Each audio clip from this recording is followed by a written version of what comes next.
वन्देऽहं श्रीगुरोर्युत्पत्कमलं श्रीगुरुवैष्णवांश्च श्रीरूपं साग्रजातं सहगण रघुनाथान्वितं तं सजीवं साद्वैतं सावधूतं परिजनसहितं श्रीकृष्णचैतन्यदेवं श्री राधाकृष्णपादान् सहगण ललिता श्रीविशाखान्विताश्च अज्ञानतिमिरान्धस्य ज्ञानाञ्जनशलाकया चक्षुरुन्मीलितं येन तस्मै श्रीगुरुवे नमः। वाञ्छाकल्पतरुभ्यश्च कृपा सिन्धुभ्येव च पतितानां पावनेभ्यो वैष्णवेभ्यो नमो नमः। हरे कृष्ण कृष्ण कृष्ण हरे हरे, हरे राम राम राम हरे हरे। मैं सर्वप्रथम मध्य गुरु पद्म नित्य लीला प्रविष्ट ओम विष्णुपाद तिदंडी स्वामी श्रीमद् भक्ति वेदांत श्री नारायण गोसाई महाराज की श्री चरण कमलों में अनंत कोटि दंडवत प्रणाम ज्ञापन कर उनकी अहेतु की कृपा की प्रार्थना करती हूँ। तदुपरांत नित्य प्रविष्ट ओम विष्णुपाद अष्टोत्तर शत श्रीमद् भक्ति वेदांत श्री वामन गोसाई महाराज के श्री चरण कमलों में दंडवत प्रणाम कर उनकी अहेतु की कृपा की याचना करती हूँ। मैं ग्रंथ राज श्री जैवधर्म तदीय रचयिता सच्चिदानंद श्री भक्ति विनोद ठाकुर के चरण कमलों में कोटि कोटि दंडवत प्रणाम कर उनकी अहेतु की कृपा की याचना करती हूँ। मैं उपस्थित श्रोता मंडली को यथा योग्य प्रणाम वंदन अभिनंदन करती हूँ। हमारा टॉपिक चल रहा था कि पिछले जन्म में जो हमारे संस्कार बन जाते हैं, हमारा मन तैयार हो जाता है, उसके कारण हम चेष्टाएं करते रहते हैं, हमारी प्रवृत्ति होती रहती है। जैसे कि हस्तिनापुर में अक्रूर जी को भगवान ने भेजा, खुद जाने से पहले अक्रूर जाओ वहाँ का पता लगा के आओ। बहुत प्रवाद फैल रहा है कि धृतराष्ट्र अपने भाई के बालकों को बहुत दुख दे रहा है, जाके उसको समझा करके आओ। अक्रूर जी गए, धृतराष्ट्र के महल में गए और धृतराष्ट्र से कहा कि देखिए आप जो कुछ कर रहे हैं वो सही नहीं कर रहे हैं। उन्होंने काफी समझाने की कोशिश की। श्रीमद् भागवत में बताया गया है कि धृतराष्ट्र ने अक्रूर जी को उत्तर दिया कि देखो अक्रूर, मैं धर्म जानता हूँ, उसमें प्रवृत्ति नहीं जानता। मैं जानता हूँ धर्म क्या होता है, पर मैं कर नहीं सकता। मैं अधर्म जानता हूँ, उससे निवृत्ति नहीं जानता। अधर्म मुझे मालूम है ये खराब है, परंतु मैं उससे हट नहीं सकता, मिट नहीं सकता, मैं छोड़ नहीं सकता। तो ऐसा क्यों होता है? क्यों ऐसा होता है कि हमें वही चीजें अच्छी लगती है जो हमारे हित में नहीं है, और जो हमारे हित में है वो बड़ी कड़वी लगती है। तो इसका कारण यही है कि जन्म जन्म से हमने मन तैयार किया, उस मन को लेकर के हम इस संसार में आ जाते हैं। देखो, मन की मत मानो, फॉलो, आनुगत्य में चलो, गुरु वैष्णव के आनुगत्य में चलो। महापुरुषा गता येन सपंथा, कौन सा मार्ग है, कहाँ जाऊं मैं, कैसे जीवन जीऊं? भाई, जैसे महापुरुषों ने जीवन जिया है वैसे जियो। महापुरुष कौन है कि जो द्वादश भागवत में बताए गए, शंकर जी है, नारद जी है, यमराज है, बलि है, ये सब महाभागवत है। राम आदिवत प्रवर्तितव्यम नातु रावण आदिवत। राम भी बनकर आ गए। देखो मैं कैसे जीवन जी रहा हूँ, मैंने भी त्याग का जीवन जिया। क्या किया मैंने? शत्रुओं का नाश किया और अपना भजन साधन में लगा रहा। तो हमारा जो मन है, इसको यदि हम समझ लें कि ये पूर्व जन्मों का फल है, और इसलिए मन में तुलसीदास जी भी कह रहे हैं, सुमति को मत सबके उर रही, अच्छी बुद्धि और बुरी बुद्धि सबके हृदय में रहती है। कहते हैं, ऐसा भी कहा जाता है कि जो जापान के लोग हैं वो बड़े ईमानदार होते हैं, और जगह से जापान में उतना भ्रष्टाचार नहीं है, ऐसा कहा जाता है। तो वो लोग ये कहते हैं कि बुरी भावनाएं हमारे मन में भी आती हैं। हमें भी करप्शन अच्छा लगता है, रातों रात सेठ बनना अच्छा लगता है, लेकिन हम उस चीज को दबा लेते हैं। इसी प्रकार से हमारे हृदय में सुमति कुमति, अच्छी बुद्धि भी आएगी और कभी कभी बुरी बुद्धि भी आएगी। इसका एनालिसिस महापुरुष इस तरह से करते हैं कि कोई सत्वगुणी व्यक्ति ज्यादा है तो बहुत कम समय के लिए, दिन में थोड़ी सी देर के लिए, या फिर महीने 2 महीने में 2-4 दिन के लिए बुरे विचार आते हैं, लेकिन सद्धर्म उसके ऊपर हावी हो जाता है। लेकिन जो तमोगुणी है, उसके हृदय में कभी थोड़ी सी देर के लिए सद्गुण आता है, लेकिन तमोगुण की उसमें इतनी ज्यादा प्रबलता है कि वो दब के रह जाता है। तो पिछले कई चीजों से हमारा मन तैयार हुआ, अब इस मन ने फिर हमें गलत चीजों में प्रेरित कर दिया या अच्छी चीजों में प्रेरित कर दिया, वही हमारी प्रवृत्ति है, वही हम काम करते हैं। बच्चों से पूछा जाता है कौन सा सब्जेक्ट लोगे, साइंस लोगे, कॉमर्स लोगे, आर्ट्स लोगे, कहाँ जाओगे? मन का था ना। माँ बाप कहेंगे अरे तू तो अच्छा है, IAS ऑफिसर बन जा, नहीं मुझे कोई इंटरेस्ट नहीं है, मजिस्ट्रेट बन जा, नहीं मैं ये सब चक्करों में नहीं फंसना चाहता। क्या करना चाहता है? मैं रातों रात अमीर बनना चाहता हूँ, और उसके लिए पेल दिया अपने आप को, डाल दिया, विदेशों में चला गया। अभी कौन समझाए उनको? उत्तम खेती मध्यम बान, अधम चाकरी भीख निदान। अपना घर का जो है उत्तम खेती, मध्यम बान बिजनेस अच्छा है, लेकिन परदेश में रह करके नौकरी करना से क्या है? कोई संस्कृति नहीं, सब कुछ मिट जाता है, संस्कार मिट जाते हैं, सब मिट जाता है, और रुचि मिट जाती है, इंटरेस्ट खत्म हो जाता है। कभी कभी गुरु वैष्णव की कृपा से वहां कोई संत लोग पहुंच जाते हैं तो उन लोगों का इंटरेस्ट बना रहता है, बराबर बना रहता है। देखिए, भजन साधु संग के बिना नहीं होता, भक्ति साधु संग के बिना कभी भी संभव नहीं है। मन में बड़ी उछाल आती है। ये मन हमारा, गीता में भी कहा है, भागवत में भी कहा है, मन हमारा सबसे बड़ा मित्र है और मन ही हमारा सबसे बड़ा शत्रु है। मन के जैसा मित्र और मन के जैसा शत्रु कोई नहीं है। इसलिए मन शिक्षा ग्रंथ लिखा गया। रघुनाथ दास गोस्वामी ने ओ भाई मन तू बैठ जा, देख मैं तेरे को समझाता हूं, इन सब चीजों में मत पड़। वही बात अर्जुन ने भी कही, मना वायु रिव सु दुष्करम, बलवत दृढ़म, बड़ा ही बलवान है, बड़ा ही दृढ़ है, और वायु के समान बड़ा दुष्कर है, मैं क्या करूं? तो भगवान ने क्या जवाब दिया? अभ्यासेन वैराग्येन तु च गृह्यते।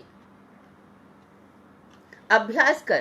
क्या अभ्यास करूं? नाम कर, नाम जप कर। नाम जप करते करते क्या हो जाएगा? तेरा मन शुद्ध हो जाएगा। फिर गुरु वैष्णवों का अनुगत्य होगा, और गुरु वैष्णवों का अनुगत्य होते होते हमारा मन, देखिए जिसके प्रति हमारी दृष्टि लगी हुई है, जो हमारी महत्वाकांक्षाएं हैं वो ऊंची ऊंची है, तो जितनी ऊंची महत्वाकांक्षा रखोगे उतना ही ऊंचा उठोगे। कर तो रहे हैं भजन और देख रहे हैं निम्न लोगों की तरफ, अरे इसको कितना सुख है, कितना अच्छा पति है, कितनी अच्छी पत्नी है, धन है, ये सब देख के फिर भजन क्यों किया?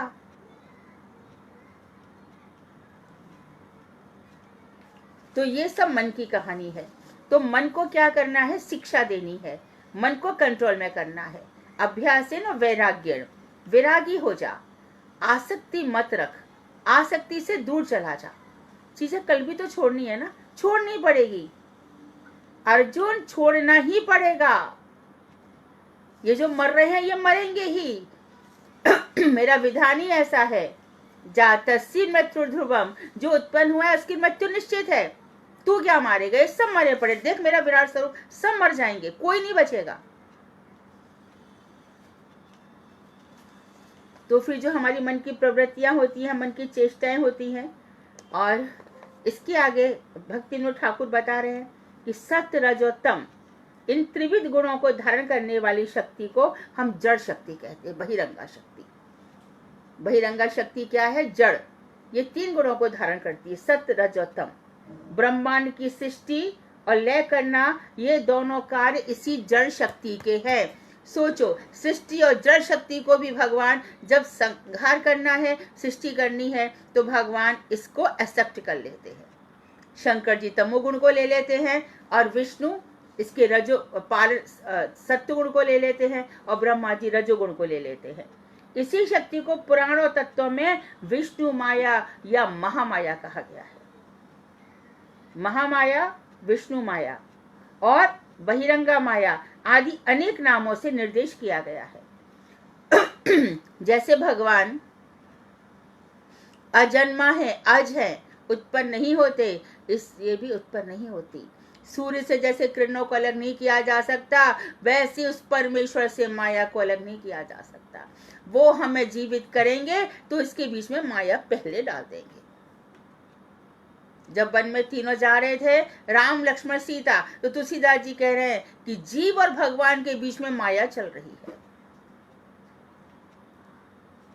तो माया ने घुमा रखा है हम सबको यंत्र आरूढ़ की तरह। जैसे किसी को यंत्र में चला दिया जाता है, जैसे मदारी पुतली का खेल दिखाता है, इसी प्रकार से। तो ये सब किसके साथ होता है? जो मन का कृतदास है, मन ने जिसको खरीद लिया है, जो जैसा मन कहे, मेरे मन में ऐसा आया, तेरे मन की कीमत क्या है? वो तेरा मन है, तू अपने घर में कर भाई। तेरे मन से मेरे मन का क्या लेना देना है? ऊंचाइयों पर पहुंचना है तो अपने मन की सुनो, दूसरे के मन की नहीं। जरूरत नहीं किसी को वैल्यू देने की, जरूरत नहीं अपने आप को अंडर एस्टिमेट करने की। मंत्र लिया है, दीक्षा ली है, दिव्य जन्म है तुम्हारा, ऊपर उठना पड़ेगा लोगों से।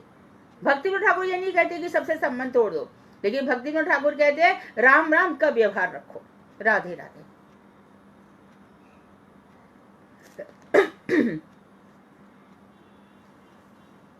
रूपक के रूप में इस शक्ति की विविध क्रियाओं का वर्णन मिलता है, जैसे विधि हरि हर का इनसे पैदा होना तथा इनके ही द्वारा शुंभ और निशुंभ का वध किया जाना। तो इस शक्ति की विविध क्रियाएं हैं। जैसे कोई कहता है कि विरंची ब्रह्मा विष्णु महेश इनसे पैदा हुए हैं, ऐसा वो कोई लोग कहते हैं, और इनके द्वारा महिषासुर शुंभ निशुंभ का वध किया गया। जीव जब तक विषयों में डूबा रहता है तभी तक इस शक्ति के अधीन रहता है, मायाधीन। जीवों का जब शुद्ध ज्ञान उदय हो जाता है, जिसको इतना ज्ञान मिल गया क्या ये माया मुझे नचा रही है, अरे वो मर गया, मरना तो था ही भाई, क्यों परेशान हो रहे हो?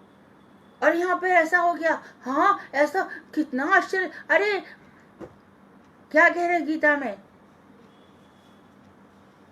कि जो भी भगवान की लीलाएं हैं, मेरी लीलाओं को जीव आश्चर्य के समान देखता है। संसार में तो ये चलता ही रहेगा। माँ कुछ भी, कभी कभी जो चीज हम नहीं कर पाते दूसरा कर लेता है तो हमको लगता है बड़े आश्चर्य की बात है।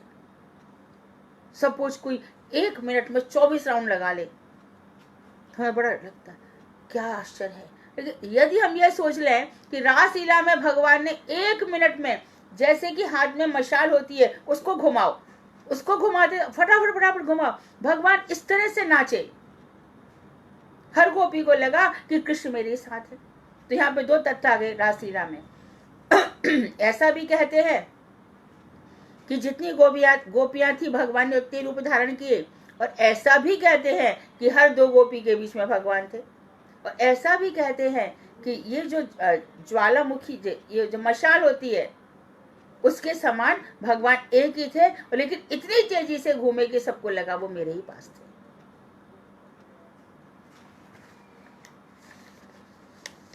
तो रूपक है ये। फिर आगे बताए, रूपक के रूप में जीव जब तक विषयों में निमग्न रहता है, जीवों का शुद्ध ज्ञान उदय हो जाता है, तब उसे अपने स्वरूप का बोध होता है। जब वो इन विषयों से हटा लेता है माया से, इसलिए कहते हैं ब्रह्म मुहूर्त में उठो। क्यों? जो तमोगुणी है वो सो रहे हैं, और जो भक्ति है उस समय आत्मचिंतन करो, क्या हूं मैं। सनातन गोस्वामी का पहला ही प्रश्न था, मैं कौन हूं? भगवान का अंश, जीव मेरे स्वरूप है नित्य कृष्ण दास, मैं नित्य कृष्ण का दास हूं। तो जो मेरे स्वामी हैं उनका ही चिंतन करो। तुम चंदन हम पानी, आप चंदन है मैं पानी हूं, तुम मोती हम धागा, तुम सोना मैं सुहागा, ऐसी। और तुम दीपक हम बाती, जाकी ज्योत जले दिन राती। भगवान आप दीपक है और मैं बत्ती हूं, मतलब आप मेरे आश्रय है, मैं इसमें बत्ती हूं, और जिसमें भक्ति की ज्योत दिन रात जल रही है, भक्ति की ज्योत दिन रात जल रही है। अब न नसानी अब न नसे हो, अब न नसानी अब न नसे हो। तुलसीदास जी कह रहे हैं अब मैं बहुत बार नष्ट हो चुका, हे भगवान अब मैं अपने जीवन को नष्ट नहीं होने दूंगा, बहुत बार हो गया। अब नष्ट नहीं, अब न नसानी, अब न नसे। अच्छा, फिर अपने स्वरूप का बोध होता है, साथ ही साथ फिर माया के बंधन से वह मुक्त हो जाता है। जो बंधन हमने बांधे, किसने बंधवाए? माया ने। मेरा बेटा, मेरी बेटी, मेरा, और तो और हर बात में। अरे कभी तो अकेले होके सोचो, उस समय जीव चित्त शक्ति के अधीन रहकर चिदानंद का उपभोग करते हैं। चित्त शक्ति कौन? जब भी चित्त शक्ति होगी श्री कृष्ण। और हम कौन हैं? चित्त शक्ति, संवित शक्ति। चित्त शक्ति इज इक्वल टू संवित शक्ति is equal to Shri Krishna, Krishna consciousness. चित्त से चेतन बना। तो हम जब चेतन अवस्था में रहते हैं तो हम चिदानंद का उपभोग करते हैं, अर्थात वो श्री कृष्ण जिस आनंद का भोग करते हैं, जिस राधा रानी के साथ वो परम आनंद में भोग करते हैं, उसी राधा रानी का नाम लेकर के हमारे गौर किशोरदास बाबा जी महाराज जीवन जिए। कानू मन मोहिनी राधे राधे, राधा नाम भूषण करिया तन। अपने शरीर को सजा लो, आभूषण पहना लो, वस्त्र पहना लो, सब पहना लो, किसके? राधा नाम के। तो कृष्ण तो भागे चले आएंगे।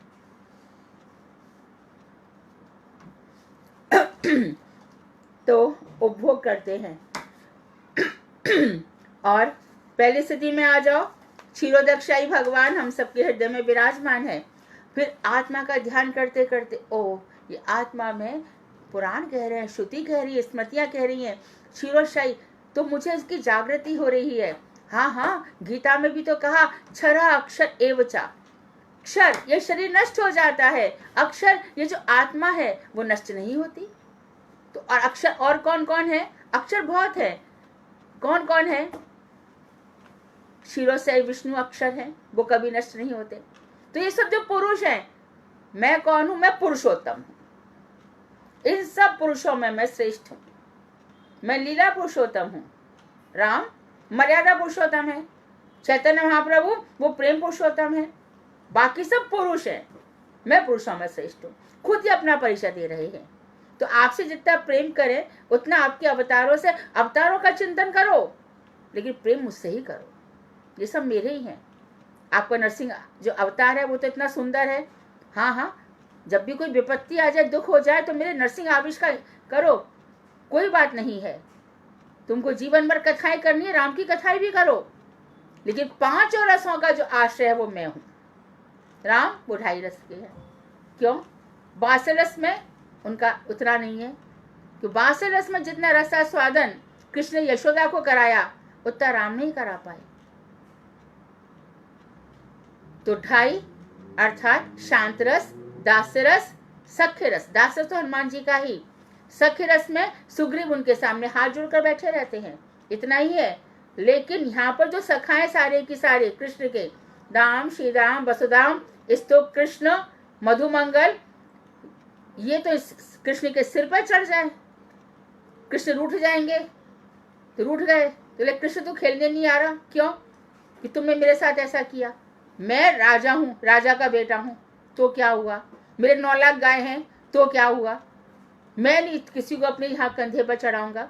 कृष्ण खेल में कोई गुसाई नहीं होता, स्वामी सेवक का हिसाब छोड़ दे। यहाँ पर सख्य भाव ऐसा है। तो ये मधुर मधुर जो चित्त जड़ानंद को छोड़ के जो चिदानंद है, ये यहाँ पर सूरदास को मिला, तभी तो इतने अच्छे अच्छे उन्होंने पद लिख डाले। तुलसीदास जी को मिला, तभी तो उसमें डूब गए। फिर चैतन्य महाप्रभु ने आके बता दिया कि किस तरह से डूबना है। रघु स्वरूप, तुम रघु को संभालो, रूप को मैं संभाल लेता हूं, सनातन के हाथ में भी दे देता हूं। तो इस तरह से भगवान ने अपना लीला का विधान किया। अब कह रहे हैं दिगंबर, तुम लोग किसी शक्ति के अधीन हो या नहीं? तो अजयदास ने कहा, हाँ है, हम जीव शक्ति हैं, भगवान की जीव शक्ति है। हम माया शक्ति के बंधन से मुक्त होकर चित्त शक्ति अर्थात आनंदायिनी शक्ति श्री राधा के अधीन है। हमारी स्वामिनी राधा जी है तो दोनों एक ही। प्रेम विवर्त है, जगदानंद जी जो कह रहे हैं। फिर वो सब लोग जानते हैं संकेत वन की कथा। प्रेम सरोवर में राधा जी की क्रोध में श्री कृष्ण लेटे हुए थे।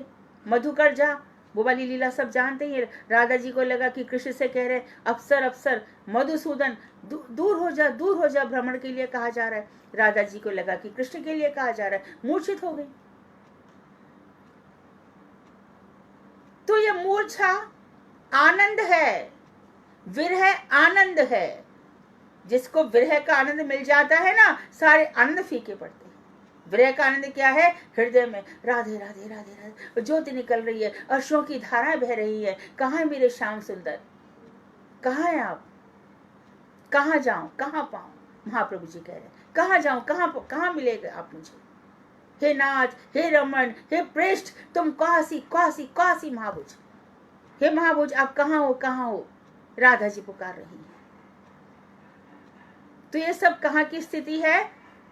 चिदानंद, चित व्यक्ति इनका आस्वादन करेगा। तो उन्होंने कहा राधा, तो तुम भी तो शाक्त हो गए, शक्ति को मानने वाले। राधा तो भगवान श्री कृष्ण की शक्ति है, तो क्या तुम लोग भी शाक्त हो? अब यहाँ पर प्रश्न आ गया कि राधा अष्टमी पे बहुत से लोग कहते हैं व्रत करो, जहाँ तक कि पद्म पुराण में भी लिखा है साहब, जो राधा अष्टमी का व्रत नहीं करेगा उसको पाप लगेगा। अब इसका उत्तर उन्होंने दिया। देखिए कितनी ज्ञान की बात भक्ति में ठाकुर बता रहे। और देखो, आप जैव धर्म पढ़ लो, आपसे बढ़कर आचार्य कोई हो नहीं सकता। सारे प्रश्नों के उत्तर यहीं पर है। क्या कह रहे हैं वो? हाँ, वैष्णव ही सच्चे शाक्त होते हैं। जैसा उस दिन धर्मेश जी हैं, आज धर्मेश जी ने कहा था ना कि सच्चे शाक्त तो हम ही लोग हैं। हम लोग चित शक्ति स्वरूपणी श्री राधिका के अधीन है। कौन सी बड़ी शक्ति है?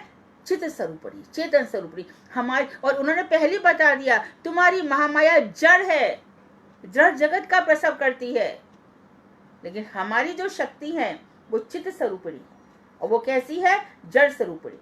उनके आश्रय में रहकर ही हम लोग कृष्ण का भजन करते हैं। अतः हम लोगों के समान दूसरा कोई शाक्त हो भी नहीं सकता। वास्तव में सच्चे शाक्त तो वैष्णव ही हैं। हम लोग इनमें परस्पर कोई भेद नहीं मानते। हम तो कहते हैं राधा जी की छाया है दुर्गा, हम तो अलग मानते ही नहीं। जो देवी धाम बनाया है ये राधा जी की शक्ति ही है। राधा जी के बिना उन पर कौन कृपा करेगा कि वो बना सकती हैं? शक्ति तो सब वहीं से मिलती है ना। जिस शक्ति का आशा करने के बाद जिनकी केवल माया शक्ति के प्रति श्रद्धा होती है, वे शाक्त होने पर भी वैष्णव नहीं है। यदि आपने राधा जी का चित्त शक्ति का आश्रय लिया, उसके बाद भी बहिरंगा शक्ति के प्रति आपकी श्रद्धा है, कैसी श्रद्धा है? सोमवार को शंकर जी, मंगल को हनुमान जी, बुध को गणेश जी, और गुरुवार को कौन है? और सत्यनारायण भगवान कोई है, और शुक्रवार को लक्ष्मी जी, और शनिवार को फिर कुछ हनुमान जी। ये इसी तरह से हमारा होता है। ये सब लोग जड़ माया के अधीन हैं। तो ये शांत हैं लेकिन वैष्णव नहीं है, अर्थात वे केवल विषयी हैं। क्यों जा रहे हैं सब देवी देवताओं के पास? मुझे ये दे दो, मुझे वो दे दो। लेकिन जैसे कि 7 मामा का भांजा, 9 ही 9 डोले, तू कल मेरे घर आना, मैंने सोचा आपके घर गया होगा, मैंने सोचा आपके घर गया होगा, बेचारे को कहीं भी खाना नहीं मिला। इसलिए नाना देवी देवताओं के उपासकों का यही हाल है। नारद पंचरात्र में दुर्गा देवी कहती हैं, तब बक्षसी राधा हम रासे वृंदावने बने, अर्थात वृंदावन नामक वन में मैं चित्त स्वरूप से तुम्हारे बक्ष स्थल पर विहार करने वाली मैं दुर्गा, मैं वास्तव में मैं ही राधिका। दुर्गा देवी की वाणियों से स्पष्ट प्रतीत हो जाता है कि शक्ति एक ही है, शक्ति 2 नहीं है। दुर्गा जी, राधा जी जो पराशक्ति है, उनका ही अंश है। वही शक्ति चित्त स्वरूप में श्री राधिका और जड़ स्वरूप में महामाया है। विष्णु माया ही निर्गुण अवस्था में चित्त शक्ति है, और जब सतरज तमोगुण के अधीन हो जाती हैं तब वो जड़ शक्ति है, यानी तमोगुण सत्वगुण रजोगुण। दिगंबर, तुमने कहा कि तुम जीव शक्ति हो, यह कैसे? तो अद्वैत दास बोले कि देखो मैं बताता हूँ। गीता में कहा गया है,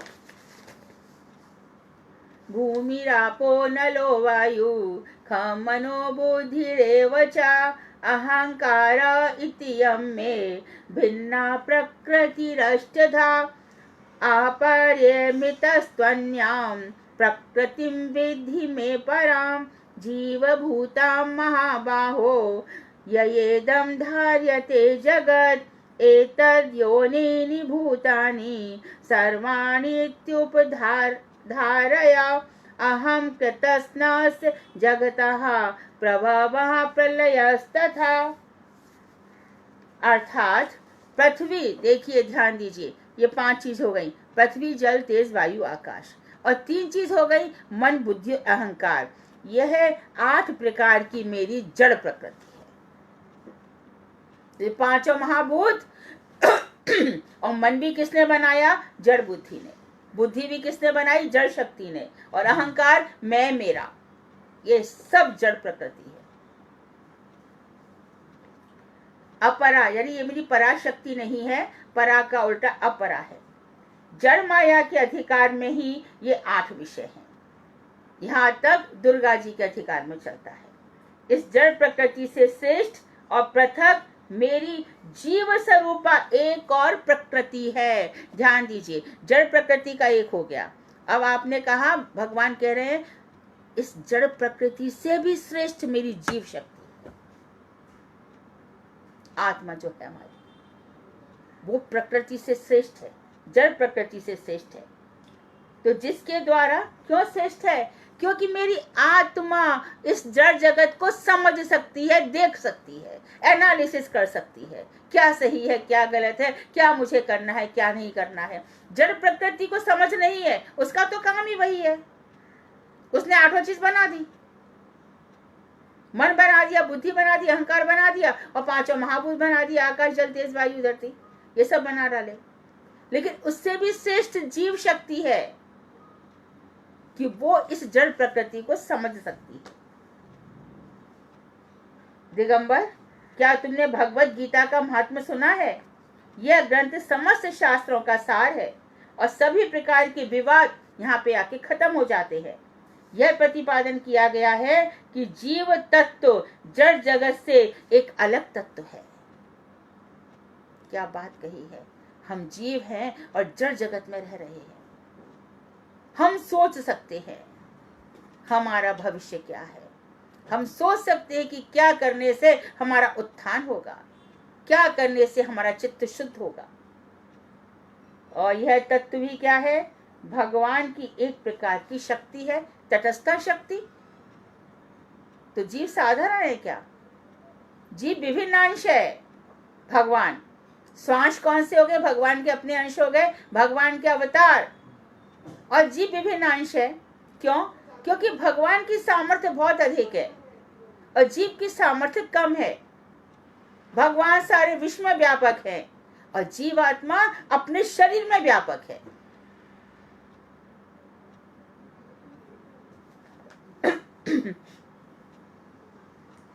तो आगे वही बता दिया जो हम कह रहे थे। इसे तत्वविद, तत्व को जानने वाले पुरुष जीव को तटस्था शक्ति भी कहते हैं। यह तटस्था अर्थात जीव शक्ति जड़ शक्ति से श्रेष्ठ है और चित्त शक्ति से लघु है।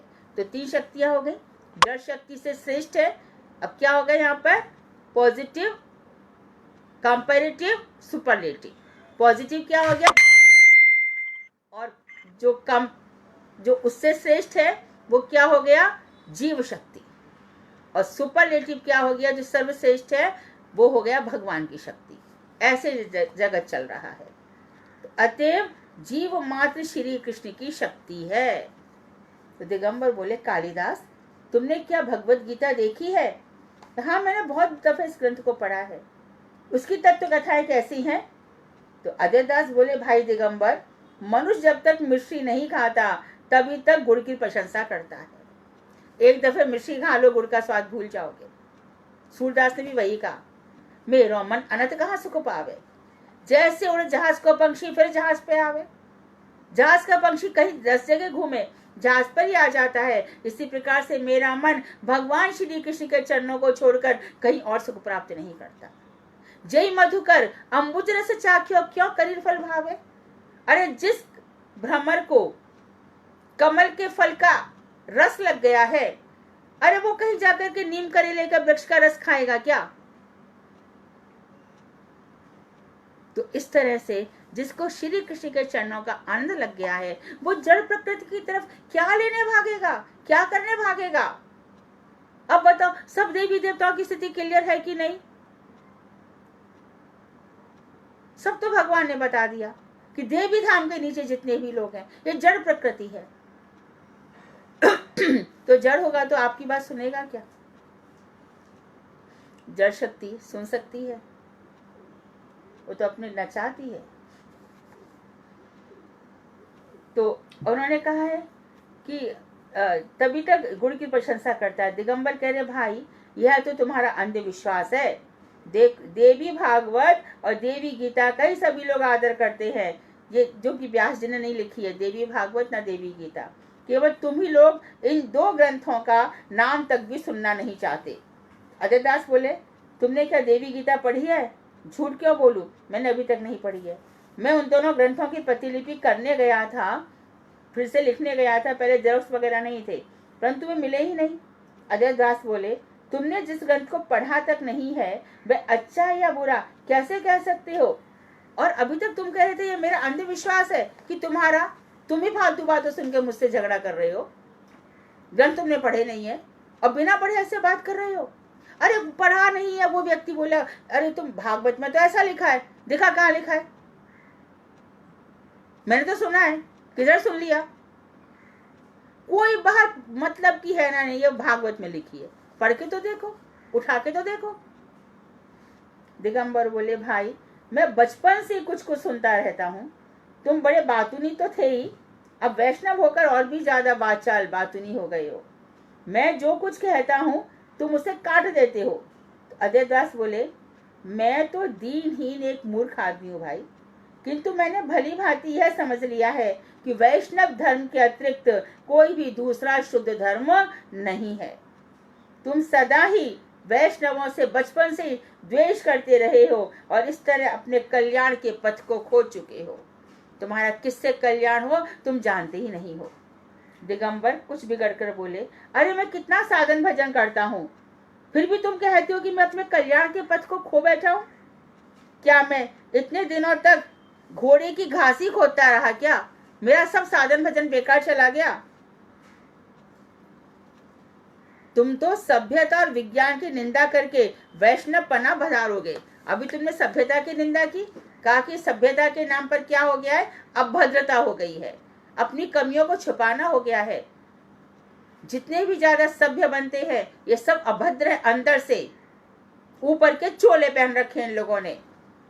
सबसे ज्यादा सफेद कपड़े कौन पहनता है? नेता,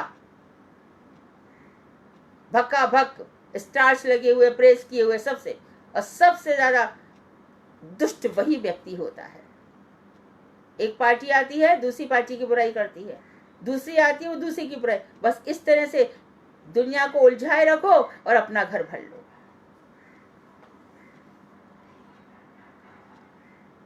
तो विज्ञान की निंदा करके वैष्णवपना बधारोगे।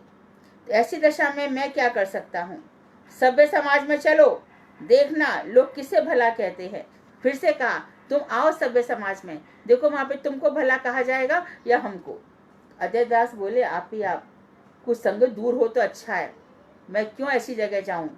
प्रकट रूप में, अच्छा भाई, तुम्हारे मरने पर तुम्हारी सभ्यता और तुम्हारा साइंस तुम्हारे किस काम आएंगे? जब तुम यहाँ से मर जाओगे तो ये दोनों चीजें तुम्हारे लिए क्या करेंगी? तो दिगंबर ने कहा, कालिदास तुम भी अजीब आदमी हो, मरने के बाद क्या कहीं कुछ रह जाता है क्या?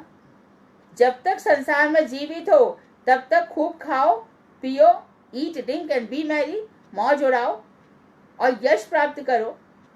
मद्य, शराब, मांस, मछली, मुद्रा, ये 5M है, और मैथुन, सेक्स, इन 5 प्रकार द्वारा आनंद का उपभोग करो। मत्स्य हो गया, मछली खाओ, मुद्रा मतलब मनी।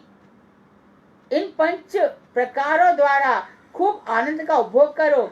मृत्यु के समय जहाँ पर जिस अवस्था में रहना चाहिए, माँ निस्तारणी वहां पर जैसा प्रबंध करेंगी। माँ देवी हमें जहाँ चाहना है डाल देंगी। इसके लिए क्या सोचना है, जब तक जीवन जिया है खाओ पियो ऐश करो। तो मृत्यु होगी है जानकर क्यों कष्ट भोग रहे, होगी जब हो जाएगी। जब पंचभूतों में मिल जाएंगे उस समय तुम कहाँ रहोगे। और एक चीज कहा कि हमारे अंदर के जो 5 तत्व हैं, मरने पर वो 5 तत्व में मिल जाएंगे। तब तुम क्या करोगे। यह संसार ही योग माया, महामाया और माया है। ये ही तुमको सुख देती है और मृत्यु के पश्चात ये माया ही तुम्हें मुक्ति भी देगी। शक्ति के अतिरिक्त सब झूठ है और कुछ नहीं है। शक्ति से निकलते ही शक्ति में पुनः मिल जाओगे। अतएव शक्ति की सेवा करो। विज्ञान में शक्ति का बल देखो। ये जो विज्ञान चीजें हैं इनमें शक्ति का बल देखो। प्रयत्न करके अपने योग बल की उन्नति करो, अपना योग करो, शक्ति में मिल जाओ। अंत में उस अव्यक्त शक्ति के अतिरिक्त और कुछ नहीं बचेगा। शक्ति कैसी अव्यक्त है, व्यक्त नहीं है, एक्सप्रेस्ड नहीं है, मैनिफेस्टेड नहीं है, अनमैनिफेस्ट सिचुएशन में है। तुम उसका ही ध्यान करो। अंत में उस अव्यक्त शक्ति के अतिरिक्त और कुछ नहीं है। ना जाने तुम लोगों ने कहां से चैतन्य पुरुष की चंडू खाने की गप खोज निकाली है। कहां से सब चैतन्य पुरुष ये सब ले आए हो। ये चंडू खाने की गप है फालतू लोगों की। और उस गप में विश्वास करके तुम इस लोक में तो इतना त्याग कर रहे हो, इतना कष्ट पा रहे हो, दिन रात मेहनत कर रहे हो, पर लोक में भी हम लोगों से अधिक सुखी हो गए या नहीं कह नहीं सकता। पुरुष से लाभ ही क्या है। क्या कर लोगे पुरुष की आराधना कर कर, क्या प्राप्त कर लोगे।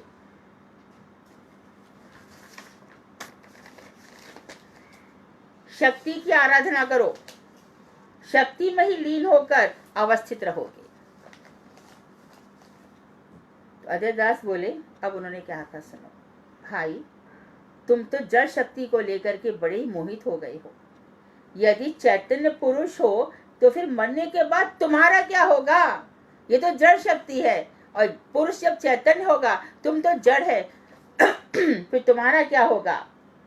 सुख किसे कहते हैं, इसका उत्तर है मन के संतोष का नाम ही सुख है। तुम किस सुख की बात कर रहे हो। कहीं भी चले जाओ, मन सुखी नहीं है तो कुछ भी सुखी नहीं है ना। कहा गया है ना, गोधन गज धन बाज धन और रतन धन खान, जब आवे संतोष धन सब धन धूल समान। मन का जब संतोष होता है तो सारे धन धूल के समान लगते हैं।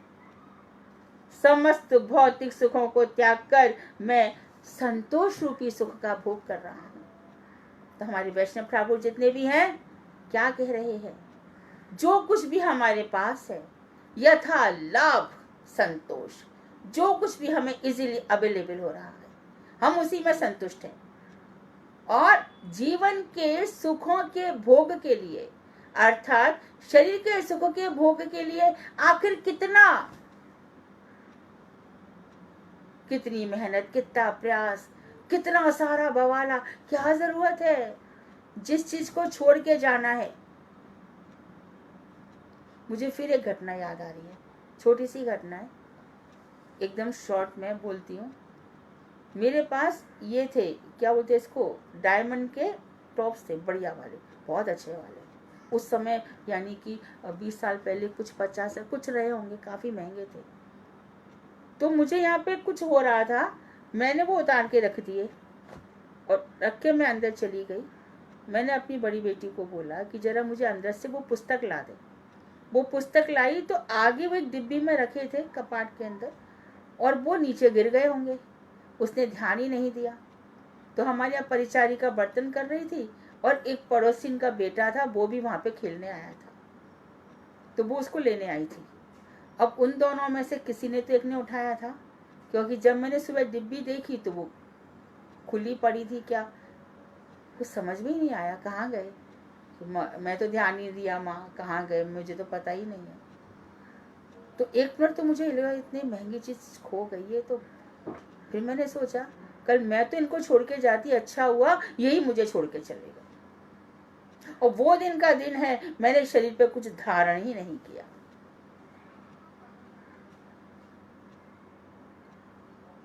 बस एक ही चीज गुरुदेव की कृपा से प्रेरणा में आ गई, ये भी तो मैं इनको छोड़ के तो जाती और मानो पहन लेती, और कोई ग्रेडी व्यक्ति आता तो मेरे कान वान से खींच के सब निकाल लेता।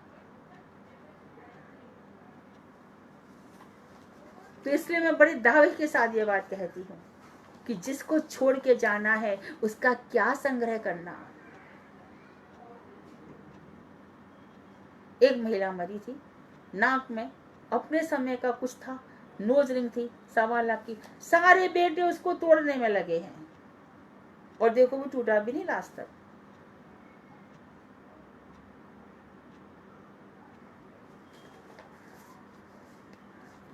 तो उन्होंने कहा जो कुछ भी मेरे पास है मैं संतोष रूपी सुख का भोग कर रहा हूं, इसके बाद भी कुछ रहता है तो वह भी मेरा ही है, तुम्हें संतोष नहीं है। जितना ही तुम भोग करते हो उतना ही तुम्हारी ग्रिड बढ़ती चली जाती है।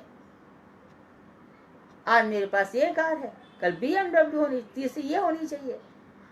कभी भी जहां मिटी चिंता मिटी, मनवा बेपरवाह, जिसको कुछ ना चाहिए वही शहंशाह। आशा तृष्णा ना मिटी, मर मर गए शरीर। बूढ़ा हो रहा है, सब कुछ हो रहा है। आशा और तृष्णा कभी इनको मिटा दो। ग्रीड आई नहीं, ग्रीड मेरी कृष्ण के लिए है। संसार की ग्रीड का मैं क्या करूं? कल ना तो आज जाना ही पड़ेगा, आज नहीं तो कल छोड़ना ही पड़ेगा। तैयार हो जाओ, वल्लभ कुल की बलिहारी, जब देखो जब तैयारी। मैं तैयार हूं। हमेशा ध्यान रखो, मृत्यु सिर पे मंडरा रही है, केश पकड़ के खड़ी है, गुरुदेव बोलते थे।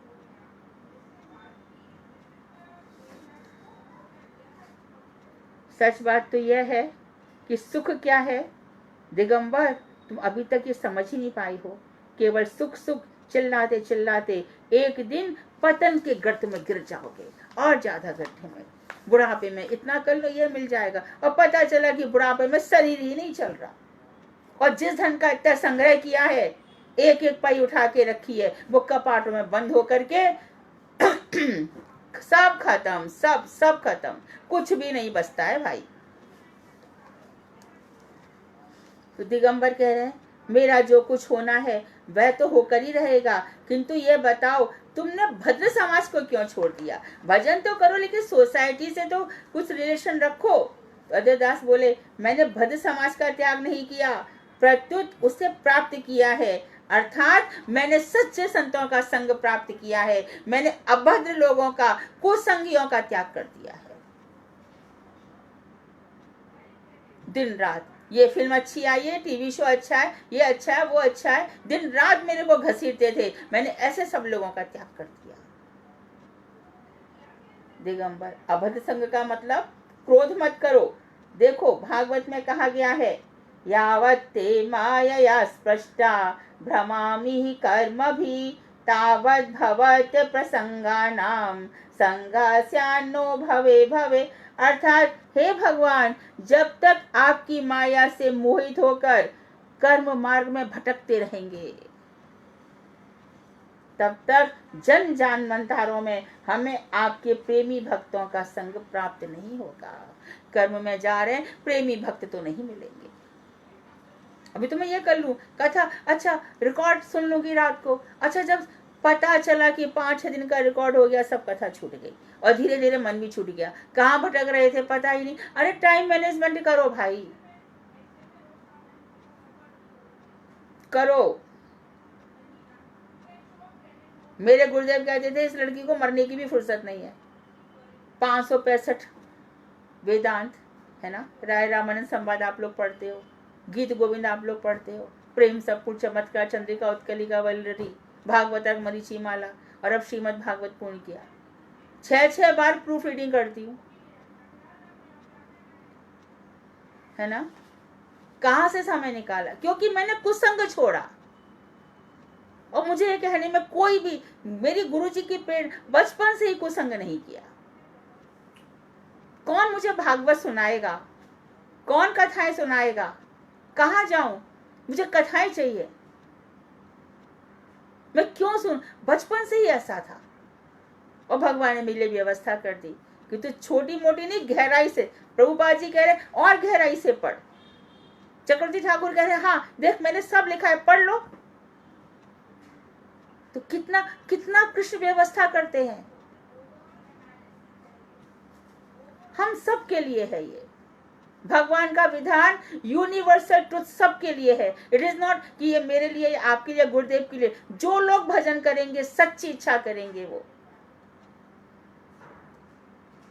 जो भगवान की प्राप्ति के लिए रोते हैं, तो भगवान उनको छोड़ देंगे क्या। प्रतिज्ञा की ना, ये यथा माम प्रपद्यन्ते तास तथा भजामि हम। जो मेरा जैसा भजन करता है मैं उसका वैसा ही करता हूँ। तुम मुझसे जो चाहता है मैं दे देता हूँ, अपने आप को नहीं देता, क्योंकि तुम मुझे मांगते ही नहीं है, दुनिया भर की चीजें मांग लेता है। तो प्रेमी भक्तों का संग नहीं मिलेगा। फिर 7वें स्कंद में भी कहा गया है, असद्भि सह संगस्तु न कर्तव्य कदाचन यस्मात् सर्वार्थ हानि स्यात् अधः पातश्च जायते। कर्मियों और ज्ञानियों की तरह स्थितिहीन असत पुरुषों का संग नहीं करना चाहिए। जो कर्मी है, ज्ञानी है, मैं जहाँ जाता हूँ, मैं सुबह से रात तक सर्विस करता हूँ। I have dedicated my self to my bank, to my company, to my this and that. कर ले बच्चा, 60 साल के बाद एक दिन भी होगा वही कंपनी बड़ा सुंदर डेकोरेट करके, बड़ा सुंदर उपहार दे करके तेरे को अपनी लाइफ से ऐसे निकाल देती है। They throw ourselves, they throw you. चूस लिया तुम लोगों का जितना मेहनत था, सब निकाल लिया हमने, अब तेरे पास कुछ भी नहीं रह गया। तो ऐसे आदमी भटकते घूमते हैं। उनकी स्थिति देखो, कांप रहे होते हैं, नर्वस हो रहे होते हैं, क्योंकि कंपनियों का सब कुछ बिगाड़ चुकी होती है, हाथ पैर हिल रहे होते हैं।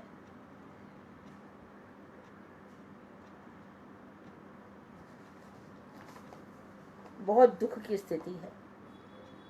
तो असत पुरुषों का संग नहीं करना, ज्ञानियों कर्मियों की तरह, क्योंकि ऐसे कुसंग से सब प्रकार के पुरुषार्थ नष्ट हो जाते हैं और उनके साथ करने से हमारी भी नीच गति हो जाती है। जैसा संग वैसा रंग भुगतो।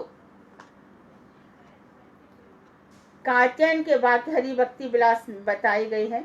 मैं इसका हिंदी पढ़ रही हूँ कि चाहे आग में जल मरूं, चाहे पिंजरे में सदा के लिए बंद पड़ा रहूं, तो भी, है ना, शिक्षाष्टक में भी कहा आश्लस्तु व पिनष्टु वा, आप मेरा आलिंगन करें, आप मुझे अपने पैरों से रौंद डालें, कुछ भी करें, मैं कृष्ण चिंता विमुख जनों का संग नहीं चाहता। जो कृष्ण के चिंतन से विमुख है, ऐसे लोगों का संग मुझे कभी मत देना। कुसंग सबसे बुरी चीज है। कुसंग एक ऐसे पत्थर के समान है कि नीचे उतरो तो नीचे गड्ढे में गिरते चले जाओगे, गड्ढे में गिरते चले जाओगे। भगवान का नाम होगा तब तो पत्थर भी तैर जाएंगे। तो पत्थर जहां कुसंग से हम बंधे, गर्त में गिरते ही चले जाएंगे, कोई नहीं रोक सकता। तो श्रीमद् भागवत में ये भी कहा गया है, सत्यम शौचम दया मौनम बद्भिः यशा क्षमा शमो दमो भगश्चेति यतु संगाद्याति संशयम। आधे श्लोक पढ़ रही हूँ। जिनके संग से सत्य, शौच, बाहर भी पवित्र रहे, हृदय भी पवित्र रहे, दया, वाणी, संयम, control our mind, control our wisdom, control the feelings, control the emotions, control बुद्धि, धन, संपत्ति, लज्जा, यश, क्षमा और इंद्रियों का संयम तथा ऐश्वर्य आदि हमारे सारे गुण नष्ट हो जाते हैं। इस अत्यंत शोचनीय स्त्रियों के क्रीड़ा मृग, है ना, जो वुमेनाइज लोग हैं, उनके लिए कहा गया है, स्त्रियों के संग में रह करके उनके हाथ का खिलौना बन जाता है। कृतदास जैसे नचाती है वैसे, काहे के लिए, क्यों? इसी प्रकार से स्त्रियां भी, किस लिए, क्या दे देगा वो, क्या दे देगी वो, किस लिए इतने मोहित हो रहे हो? अशांत अशांत हो जाता है। जो व्यक्ति स्त्री पुरुष के मोह जाल में फंसता है, सबसे बड़ी दुर्गति उसकी है संसार में। धन की चाह भी बहुत होती है, दिन रात कमा लूंगा, लेकिन उससे भी बुरी चाह स्त्री का मोह है। और शास्त्रों में दिखाया ही भी है कि सुरुचि में जब सुरुचि के मोह जाल में आ गए, कौन? अभी हर कथा के हर अर्थ होते हैं, लेकिन ऊपर ऊपर से देखा जाए तो उत्तानपाद सुरुचि के मुंह में बेटे को निकाल दिया। कैकेयी का भी इसी तरह से हम देखते हैं। तो अशांत हो जाते हैं लोग, मूर्ख हो जाते हैं, भ्रमित रहते हैं, काम नहीं करता। सुबह से शाम तक वो स्त्री उनके दिमाग में घूमती रहती है, काम धंधा छोड़ करके सब। इसी प्रकार से स्त्रियों का भी। तो और देहात्मदर्शी असत पुरुषों का संग कभी नहीं करना चाहिए। देहात्मदर्शी जो शरीर को ही आत्मा मानते हैं, ये शरीर का सुख ही आत्मा का सुख है, उनकी समझ में ही नहीं आता। जड़ शरीर को क्या सुख मिलेगा?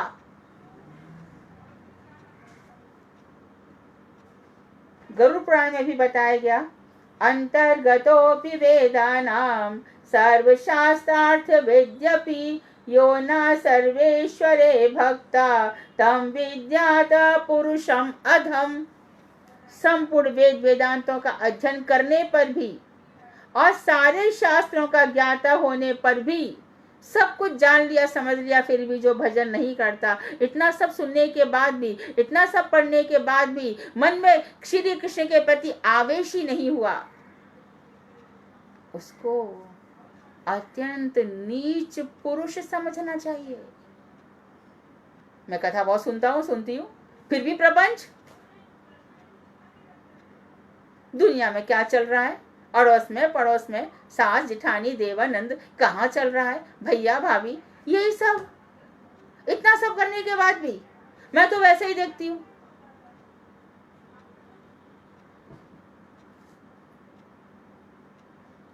श्रीमद् भागवत में भी कहा गया है कि जिस प्रकार अनेक नदियों के जल से धोने पर भी शराब का घड़ा पवित्र नहीं होता, शराब की बदबू आएगी, चाहे उसको कितने भी शुद्ध पानी से धो लो। उसी प्रकार बार बार प्रायश्चित करने पर भी जो भगवान का भजन नहीं करता, ऐसे मनुष्य पवित्र नहीं हो सकते। भजन करेंगे तुरंत सब शुद्ध हो जाएगा। एक चीज और समझ लो, हम प्रारब्ध भोग रहे हैं, लेकिन प्रारब्ध कितने जन्मों का इकट्ठा है, उसको अभी इतना सा खोला है। बहुत सुख मिल रहा है प्रारब्ध है, बहुत दुख मिल रहा है प्रारब्ध, अभी तो पूरा खुला ही नहीं है। बीज तो है ना। मानो मेरे अंदर ये बीज है कि मुझे अभिमान हो जाएगा धन का, तो भगवान एक दिन ऐसा करेंगे, बहुत धन दे देंगे, और फिर जो अभिमान का बीज छुपा था, मैं वो अभिमान करूंगी और सबका शोषण करूंगी। ये नौकर, ये नौकरानी, ये मेरे, ये सब सत्यानाश हो जाएगा। तो प्रारब्ध, कूट, बीज, अप्रारब्ध सब नष्ट होंगे कब? जब श्री कृष्ण का भजन होगा। स्कंद पुराण में भी कहा गया है, हंति निंदति वै द्वेष्टि वैष्णवांत अभिनंदति कथयते जाति नो हर्ष दर्शने पतनानि षट्। वैष्णवों को मारना, वैष्णवों की निंदा करना, उनसे विद्वेष करना, अभिनंदन ना करना, उनके प्रति क्रोध प्रकाश करना और उनको देखकर खुश ना होना, ये मनुष्य को अधःपतन कर देते हैं। वैष्णवों से क्रोध करना, वैष्णव आगे उनको देख के खुश ना होना, उनका सम्मान ना करना, उनको मारना, उनकी निंदा करना, उनकी हिंसा करना। दिगंबर, इन सब असत संगों से जीवों का कल्याण नहीं हो सकता। अतः ऐसे समाज में मैं क्या रहूं? क्यों मुझे ऐसे समाज में रखना चाहते हो? दिगंबर बोले, अच्छे भले आदमी से बातें करने आया था, अच्छी बात है भाई, तुम शुद्ध वैष्णवों का संग करो, हम तो अपने घर चलते हैं। अजय दास मनी मन ठीक रास्ते पर आ रहा है, अब इससे कुछ मीठी बातें करनी अच्छी बात है। उन्होंने कहा, घर तो जाओगे ही, किंतु तुम मेरे बचपन के सखा हो, इसलिए तुम्हें छोड़ने की इच्छा नहीं होती। कृपा कर जब यहाँ आए हो तो थोड़ी दूर और ठहर कर कभी प्रसाद आदि पा करके फिर यहाँ से जाना। दिगंबर बोले कालिदास, देखो बचपन का नाम फिर से बोला है ना, उसने बचपन का बंधु बोला। तुम तो यह जानते हो कि मैं खाने पीने में बहुत ही परहेज रखता हूँ, केवल एक बार थोड़ा सा हविष्यान यानी कि काली जी को खिला करके थोड़ा सा मैं खा लेता हूँ, और चलते समय मैं खाकर आया हूँ। तुमसे मिलकर मुझे बड़ी खुशी हुई, कभी समय मिला तो फिर मिलूंगा। रात में मैं ठहर नहीं सकता क्योंकि गुरु की दी हुई पद्धति के अनुसार मुझे रात में कुछ क्रियाएं करनी पड़ती हैं। अब मैं आज्ञा चाहता हूँ। अद्वैत दास बोले अच्छी बात है, तो फिर चलो, नाव तक तुम्हें छोड़ आता हूँ। दिगंबर बोले नहीं नहीं, इसकी कोई आवश्यकता नहीं, तुम अपना काम करो, मेरे साथ कई एक आदमी है। ऐसा कहकर दिगंबर काली संबंधी गीत गाते गाते चले गए, अर्थात साफ बता दिया कि इन लोगों का बदलना बहुत मुश्किल है। कभी कभी जड़ बुद्धि दिमाग में इतनी घुस जाती है कि उनको हम बदल नहीं सकते। ऐसे में यदि हमें संग रहना पड़े तो कोशिश करो कि वो संग ही छोड़ दो, या फिर अपने को पावरफुल बनाओ। इधर अद्वैत दास एकाग्र होकर अपनी कुटी में नाम भजन करने लगे, अर्थात बातचीत हो गई, खत्म हो गई। उन चीजों को, व्यक्ति के जाति उन चीजों को आउट करो, फिर उसका चिंतन मत करो, मेरे से ऐसा कहा, मेरे से ऐसा कहा, फिर मैंने ऐसा बोला, उसने नहीं, बिल्कुल नहीं, खत्म। अपने आ जाओ अपने लक्ष्य पर और भगवान का भजन करो। वांछा कल्पतरुवश्य कृपा सिंधु बेवचा पतितानां पावनेभ्यो वैष्णवेभ्यो नमो नमः।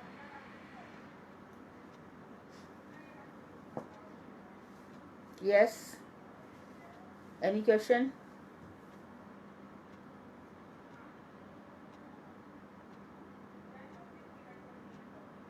हरे कृष्णा।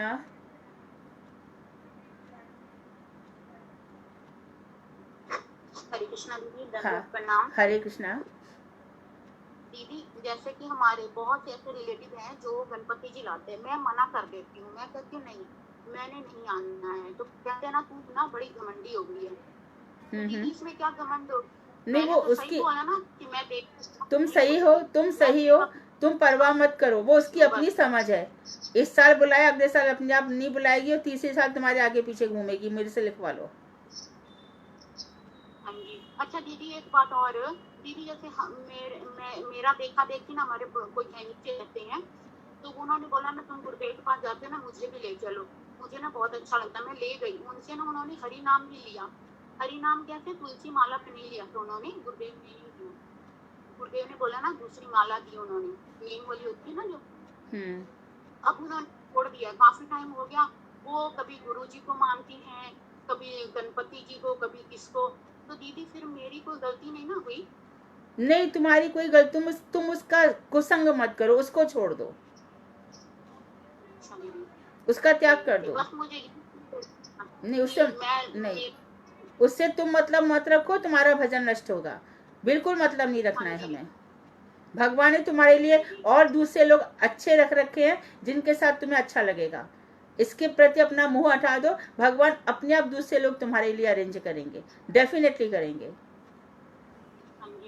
क्योंकि सिर्फ मैं अपने भगवान को ही बस मानती हूँ, और मेरे को किसी को अच्छा ही नहीं लगता, कुछ भी नहीं अच्छा, दिल से नहीं अच्छा लगता। कोई कहता ना हाय अंजलि, मैं कहती नहीं, मेरा भगवान ही मेरा सब कुछ, मेरा कन्हैया मेरा सब कुछ है। राइट, वो ये सत्य। बिल्कुल, गुरुदेव तो हमारे नित्यानंद है ना दीदी, बिल्कुल वो, गुरुदेव को हम हाँ हाँ, नित्यानंद प्रभु बिल्कुल। ना। मैं और हमें भी तो, आसरा लैके मैं राधा रानी की सेवा करत लगी हाँ। तुमने बस जब ये ठीक बोलती हूँ ना, तुमने जब भगवान के नाम का आश्रय लिया है, राधा जी का आश्रय लिया है, तुम्हें किसी के आश्रय की आवश्यकता ही नहीं है, किसी के आश्रय की आवश्यकता नहीं है। बस मैं केवल गुरुदेव से यही कहती, गुरुदेव ਤੁਹਾਡਾ ਹੀ ਆਸ਼ੀਰਵਾਦ ਲੈ ਕੇ, ਤੁਹਾਡਾ ਹੀ ਨਾਮ ਲੈ ਕੇ मैं ਅੱਗੇ ठाकुर जी की सेवा करनी पई हाँ। ऐसा बोलती हूँ मैं। बहुत सही, बहुत ठीक है ना सही, दीदी? बिल्कुल ठीक है, परफेक्ट। बोला है ना कि तुम गुरु ही सब कुछ है, नहीं दीदी? बिल्कुल। बस मेरे मन में यही थोड़ी सी हलचल थी कि मैं क्या करूं। वो तो उल्टे सीधे देवी देवता सबको करते हैं, मैं गुरुदेव के पास लेके गई, मेरे को बोला, गुरुदेव से हरि नाम भी लिया, सब परिवार ने लिया था, लेकिन अब छोड़ दिया, तो मेरे को थोड़ा सा लग रहा था। तुम चिंता मत करो, उसका उतनी योग्यता नहीं थी, थोड़ी सुकृति तुमने बना दी, कभी उसकी सुकृति बढ़ जाएगी तो भजन करेगी, उसके लिए तुम किसी प्रकार का चिंतन मत करो। ठीक है दीदी, ओके, हरे कृष्णा। हाँ, हरे कृष्णा दीदी, हाँ, प्रणाम। हाँ, तो कर्म योग, ज्ञान योग और भक्ति योग में भक्ति श्रेष्ठ है, तो फिर कर्म संसार में कर्म ज्यादा होता है, कर्म ज्यादा होता है और ज्ञान उसके बाद है। कर्म और ज्ञान में ज्यादा फंसे हुए हैं। और भक्ति तो सबके अंदर दिखती है, केवल ऊपर ऊपर की, अंदर की नहीं है, पर कर्म और ज्ञान तो दिखता है। हाँ, तो यही तो ये सब बातें बताई ना कि जो कर्मी मार्गी है वो इसी में लगे रहते हैं, प्रवृत्तियों में, ये करना है वो करना है, सुबह से रात तक हजारों प्रकार के कर्म करते हैं, हजारों प्रकार के। कर्म बनाया ही क्यों गया ये तो भगवान के विधान है। सृष्टि चलनी है, सृष्टि चलेगी। सृष्टि, कर्म और वृक्ष एक जैसे ही होते हैं। जैसे वृक्ष अपने अंकुरों में हमेशा जीवित रहता है, वृक्ष एक मर जाएगा लेकिन उसके अंकुर से दूसरा वृक्ष बन जाएगा। इसी प्रकार मनुष्य का कर्म रहता है, कर्म ना हो तो मनुष्य का जन्म भी ना हो।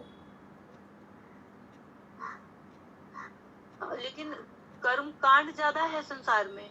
हाँ हाँ, वही तो है, और वो दिखता है। हाँ, इसीलिए तो इतना सब वर्णन किया है, कर्म से दूर भागो, कर्म से दूर भागो, कर्म से सर्वनाश हो जाता है। सहज सुलभ जो हो जाए आराम से, इजीली, और उसको कर्म को भी क्या करके, यद करोषि यद जोशी, यद, जो कुछ भी करते हो, जो कुछ भी, सब मुझे अर्पण कर दो, फिर क्या होगा, तुम मेरे हो जाओगे। और भी कहा, मैं ये तो पीछा नहीं छोड़ सकता ना, फिर तो ऐसे तो छूट जाता है, सब बहुत छूट जाता है। भगवान जी को के लिए भोजन पकाना है, उनके लिए झाड़ू मारना है, वो कर्म नहीं है, वो कर्म नहीं है, वो भक्ति है।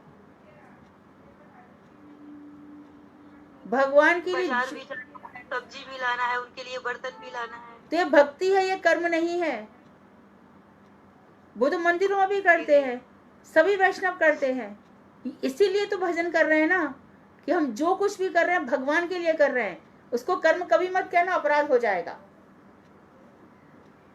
ये भगवान की सेवा है। क्रिया और कर्म दोनों अलग अलग चीजें होती हैं कि जो कर्म है ऑब्जेक्ट, और क्रिया इन एक्शन, कर्म इनटू एक्शन, बस इतना ही है। क्रिया ही कर्म बन जाती है, और कर्म है तभी तो क्रिया बन जाती है, कर्म इनटू एक्शन। अब बता रहे, उस दिन आपने बताया था जो 3 गुण है प्रकृति के, यही करवाते हैं हमसे सब। हाँ हाँ हाँ हाँ, जो प्रकृति के गुणों के करता, जो पहले भागते थे, दौड़ते थे दिन रात, भजन में जब आ जाते हैं तो सब कुछ छूट जाता है। देखो कितने ही लोग हैं जो वृंदावन चले जाते हैं सब कुछ छोड़ करके, कितने ही ऐसे लोग हैं बड़ा बड़ा बिजनेस छोड़ कर वृंदावन में चले जाते हैं, कितने ही ऐसे लोग। जी, लेकिन बहुत लगता है कि आसपास के लोगों को भी थोड़ा बताए कहे, लेकिन एक दिन तो कहते हैं हाँ, अगले दिन से फिर चौपट सा हो जाता है उनके लिए। फिर वो देखो कहते हैं कि तुम काहे की लोग सुधारने के चक्कर में क्यों पड़ी हो, अपना देखो, ऐसे कर कहने लगते हैं। हाँ, हमारे जितने भी श्रोता है उनको दूसरों की बहुत पड़ी है, बात तो सही है गुरु जी की, अपनी कम सोच रहे हैं, दूसरों की ज्यादा सोच रहे हैं। नहीं दीदी, मैं ये सोचती हूँ कि साथ साथ में उनका भी हो जाए, वो भी समझ जाए। देखो क्या होता है कि जब खुद व्यक्ति बहुत बलशाली होता है ना, उसका भजन इतना बढ़ जाता है कि लोग खुद ही उसको फॉलो करते हैं। नहीं करते क्या?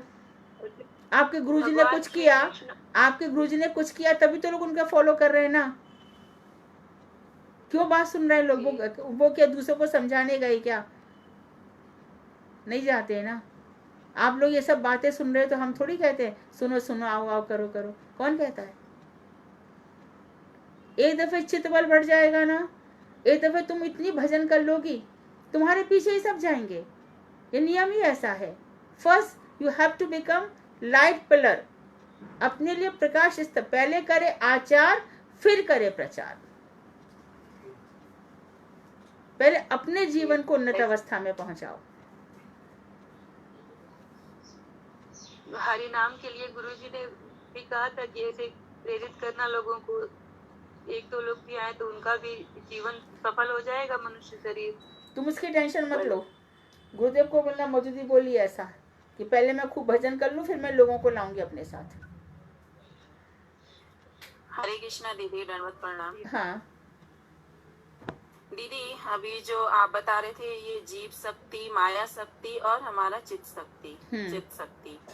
तो दीदी जो आप बता रहे थे कि जैसे हम माया में फंस जाते हैं, फिर जीव शक्ति, तो दीदी मैं सही समझी, मुझे थोड़ा कंफ्यूजन लग रहा है। जब हमारी चित्त शक्ति आ जाती, जब जो हमेशा भगवान का चिंतन करते हैं, तो और दीदी जैसे हम कभी कभी भगवान का चिंतन करते हैं काम करते हुए, कुछ करते हुए, और फिर दोबारा से माया में आ जाते, ऐसा तो नहीं है या कुछ और? मतलब मैं सही समझी? मुझे क्लियर नहीं हो रहा है। इसमें तो जो 3 शक्तियां हैं वो ये बताई गई हैं कि चित्त शक्ति भगवान है, माया शक्ति जो हमको नचा रही है त्रिगुणात्मक सत तमो रजो, और जीव उससे श्रेष्ठ है क्योंकि वो उस माया से बच सकता है और भगवान को प्राप्त कर सकता है।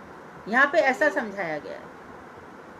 हाँ, ये तो समझ गई दीदी, मगर जैसे कि हम भगवान का चिंतन करते हैं या कभी, फिर उसके बाद भूल भी जाते हैं, नहीं भी करते हैं, तो फिर हम माया में आ जाते हैं, तो ऐसा भी है क्या? मतलब और क्या, कभी मैंने बताया ना, कभी कभी माया प्रबल हो जाती है, सब कुछ धरा रह जाता है, तो माया देवी के हाथ जोड़ के उनको भगाते रहो, अपने पास मत आने दो। हाँ, हमेशा चिंतन करना है भगवान का, चिंतन तो करना ही है। और दीदी मैं ये कह रही थी कि जैसे आप ये दीदी को बता रही थी, बिल्कुल ये सत्य बात है कि हमें पहले अपना स्ट्रॉन्ग होना है, हमें खुद का भजन करना, हम दूसरे का कल्याण करेंगे तो हमारा ही नुकसान। वही दी मतलब मैं तारीफ नहीं कर रही हूँ, जहाँ जहाँ मैं काम करती हूँ दी, उन्होंने इतना अच्छा राधा अष्टमी मनाया, सिर्फ मैंने कुछ नहीं बोला, बस मेरे को देख के। हाँ बिल्कुल ऐसा ही होता है। सेवा करना, और मतलब मैंने ये भी नहीं बोला ये प्रसाद बनाओ, और उन्होंने क्या आनंद से प्रसाद भी बनाया, अरे ये भोग लगा देना, ये रूपी ऐसे कर देना, बिल्कुल ये सत्य बात है दीदी, बिल्कुल अच्छी बात है, अच्छी बात है, सबको अच्छी लगती है, लेकिन पहले करे। कल हमारे बॉम्बे में परसों बिल्कुल दीदी राइट, कितनी जोर से राधा अष्टमी मनी, कितने लोग आए, और देखते ही देखते कितने लोग ऐसे देख कर ही, जब वो देखते हैं क्रियाओं को, अपने आप ही क्यों प्याज लहसुन खाना है, अपने आप ही सबके मन में आता है, लेकिन अपना चित्त बल स्ट्रांग होना चाहिए पहले। मैंने वही इनको कहा कि लोग आपके गुरु को फॉलो कर रहे हैं, क्यों कर रहे हैं? क्योंकि चित्त वाले उनके अंदर भक्ति है, तभी तो आ रहे ना लोग। तो अपना तुम भक्ति तो पहले खुद आचार करो और इतना स्ट्रॉन्ग भजन में हो जाओ ना, वो खुद मतलब उनको खुद हमारी जरूरत पड़ती है।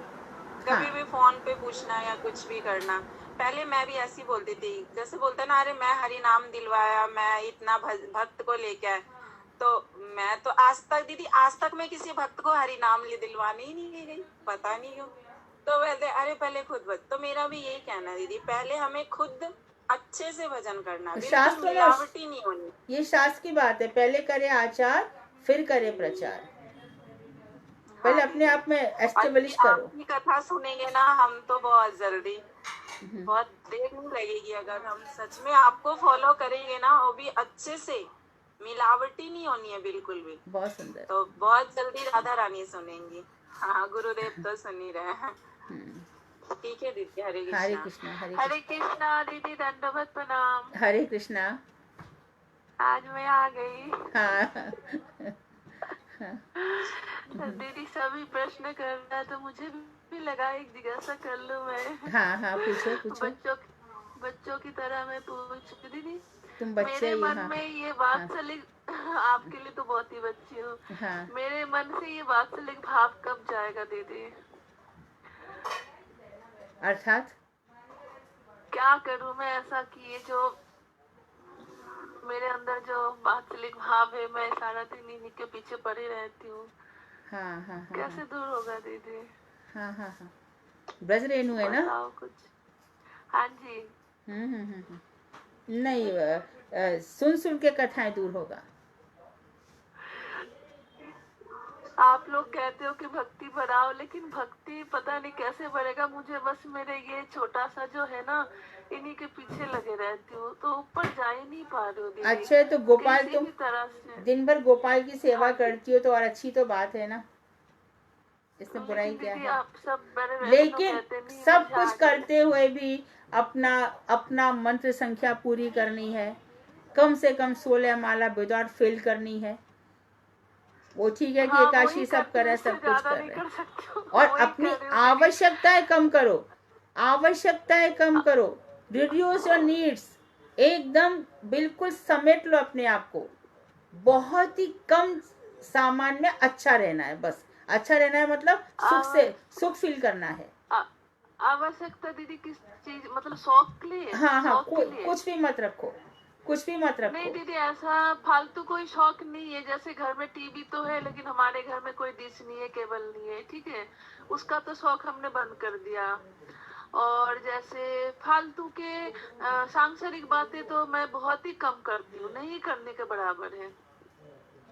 और जिसी से बात करती हूँ तो भक्ति के बारे में बात करती हूँ, और नहीं तो ऐसे सांसारिक बातें नहीं करते। और अगर कोई करते भी तो मुझे सुनना भी अच्छा नहीं लगता है। फिर सब तो ठीक है, फिर क्या परेशानी है तुम्हें? नहीं, आप लोग कहते हो दीदी कि ये वात्सलिक भाव दूर करना है, मुझे आगे बढ़ना है, लेकिन मेरे मन से कहीं से भी नहीं जा रहा है। तुम मैं जो कोशिश कुछ कर कर रही हूँ। रही हो उससे तुम संतुष्ट हो, फिर तुम सुनोगे नहीं किसी की बातें। दीदी मैं तुम अपने आप को इस तरह लेकिन से प्रेजेंट कर रही हो कि whatever you do are doing everything is okay, then what change you want in yourself? If you want change you will not listen. इसमें लेकिन जो दीदी जब तक क्यूरियोसिटी नहीं है अपने आप को चेंज करने के लिए, then you will not listen anything, because आप जो लेकिन कुछ दीदी कर रहे हो you are satisfied, then leave it. मैं हूँ, लेकिन बात है कि कहते हैं कि हमें तो राधा रानी का सेवा करनी है, लेकिन मैं तो यहाँ बाल गोपाल का सेवा कर रही हूँ दीदी। ये भाव क्यों नहीं आ रहा है? माधव महाराज से पूछो। मेरा हिम्मत नहीं होता है, आप बताओ। माधव महाराज बताएंगे। मारेंगे मुझे ऐसे आप बताओ प्लीज दीदी। 6 साल देखो, हो गए इतना मैं उसी पे पड़ी हूँ। इतना आसान थोड़ी है। तुम अभी कह रही हो कि मैं खुश हूँ, मैं उसके लगी रहती हूँ दिन रात, ये, नहीं, और मैं तुम खुश तो नहीं, हूँ, लेकिन कॉन्ट्रडिक्शन सबसे नहीं बड़े चलेगा, बड़े वैष्णव- कॉन्ट्रडिक्शन नहीं चलेगा, आपकी बातों में दीदी, बड़े कॉन्ट्रडिक्शन वैष्णव- है, नहीं ऐसे नहीं होगा। दीदी नहीं, माफ करना, मुझे बड़े वैष्णव कहते हैं कि हमें ये जो बाल गोपाल का सेवा है, इससे मुझे आगे सेवा करना है, आगे राधा रानी का सेवा करना है, लेकिन दीदी वो भाव क्यों नहीं आ रहा है? मैं बस यही जानना तो वो चाहती हूँ। जो तुमको कहते हैं उनसे भाव भी मांगो। Oh my God। सुनना पड़ेगा, करना पड़ेगा, बातों से काम नहीं चलता। नहीं, बिल्कुल नहीं, बिल्कुल नहीं चलेगा। You have to change yourself.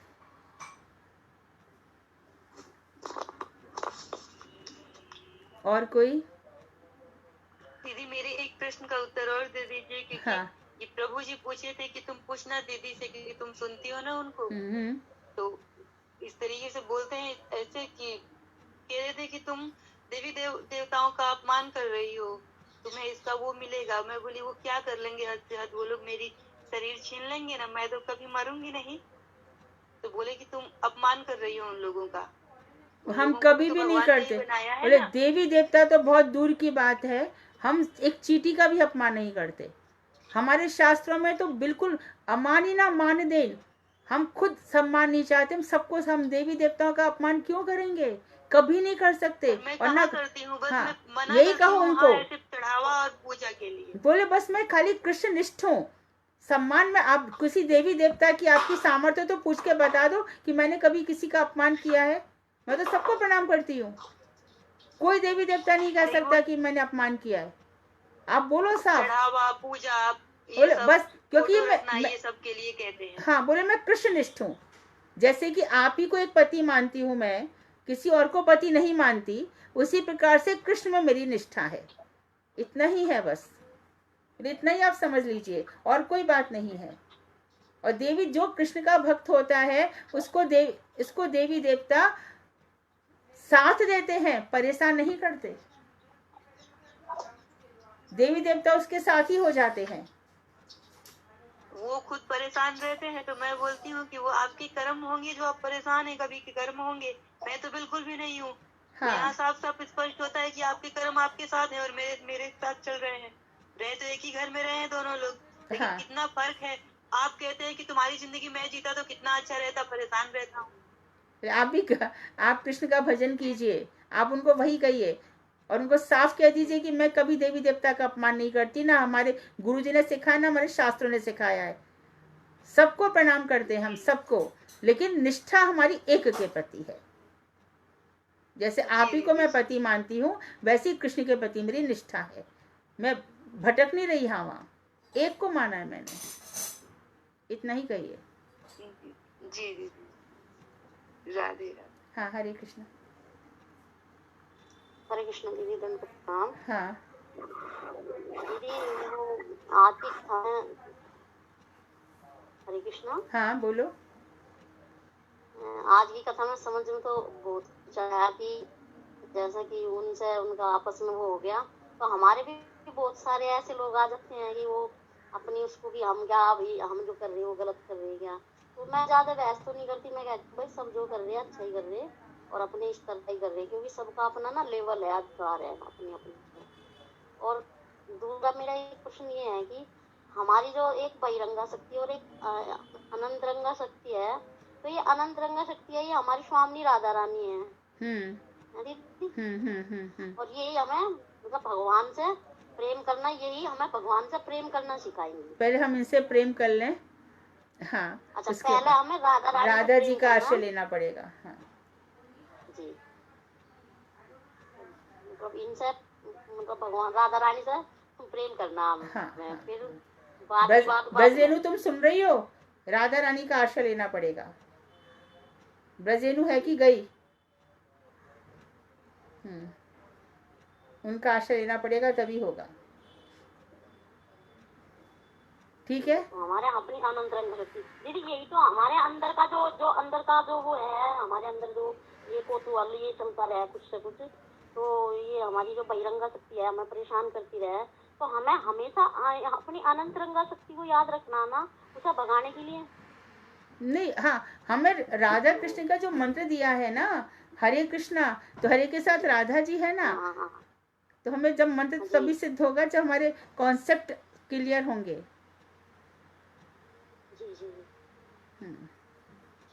ठीक है दीदी, ठीक है। अभी सोम। हाँ, हरे कृष्णा दीदी। हाँ, हरे कृष्णा दीदी, दंडवत प्रणाम दीदी। हाँ बोलो। दीदी मैं ये कह रही जैसे राधा रानी की मेरी थोड़ी, मैं इतनी किताब में तो मैं पढ़ नहीं पाती हूँ। मैं सोच रही जब राधा रानी से जैसे प्यार बता रहे हो, किस तरीके से करना दीदी? राधा रानी से क्या करना है? जैसे आप कह रहे हैं हमें, मतलब राधा रानी से हमें लगाव। हाँ। तो किस तरीके से करना, हमें भी मतलब समझ में किताबों में तो आती नहीं है, पर देखिए, नहीं, ये बातें किताबों की नहीं है, ये भजन की बातें हैं। तो हरे कृष्ण जो महामंत्र है ना, तो हरे में राधा जी है और राधा के साथ कृष्ण है, और हरे राम में जो हरा है वो भी राधा जी है, और राधा जी के साथ जो रमण कर रहे हैं। तो हमारे मंत्र का अर्थ यही है कि हमें राधा कृष्ण जो युगल है उनकी उपासना करनी है। अच्छा दीदी, हाँ ठीक है दीदी। हाँ, हमें उन दोनों का ध्यान करना है। ठीक है। वांक्षा कल्पतरुवश्य कृपा सिंधु बेवचा पतितानां पावनेभ्यो वैष्णवेभ्यो नमो नमः।